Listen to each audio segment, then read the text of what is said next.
I think one of the things I've realized with my own use of social media is that I'm not good at it.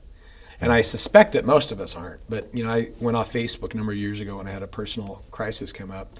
But it was also because I realized I was putting out so much willpower to try to discipline myself throughout the day, and I was failing.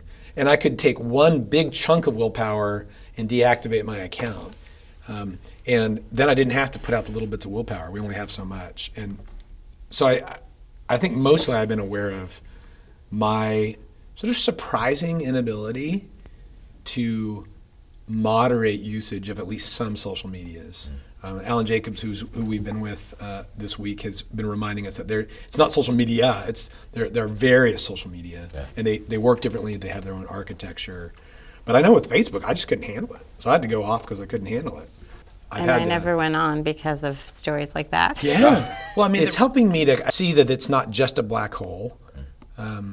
But I still suspect for myself that it's mostly an insidious reality, that there are relatively small things that social media add, things like awareness of certain books or music or articles, connections with friends or sort of interesting acquaintances. But they're small.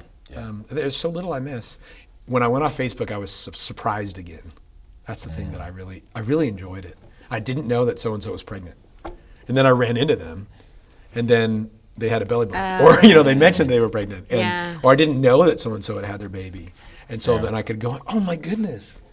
I think the other thing about the book where she talks about, you hear that term all the time that these youth are digital natives, right? Yeah. And she explains that they're really not, Yes, that's right. And so we think, especially someone like me who I'm not on Facebook, and so I think all of a sudden the students know way more than I do, but it's kind of contextualizing their knowledge, right? It's not necessarily how to use it well, So Alan was talking about we need to learn it ourselves first, or learn how to do it well first, and then show the students maybe this aspect that they don't know in terms of like creating their own website and maybe learn together. So maybe there's a kid who, because they're more used to digital technologies, they can say, Mom, your thumbs are slow. So let me kind of show you what to do here.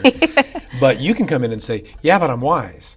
And let me talk with you about what I see as you use this, or let's talk about why we're using this. I didn't use it when I was a kid, so I have the luxury of thinking, oh, there's a world without this. Right. So what are we doing? What's it for? What does it add? What does it subtract? And so there's a nice kind of, you can bring in the theoretical or the philosophical. Maybe your kid brings in the technical.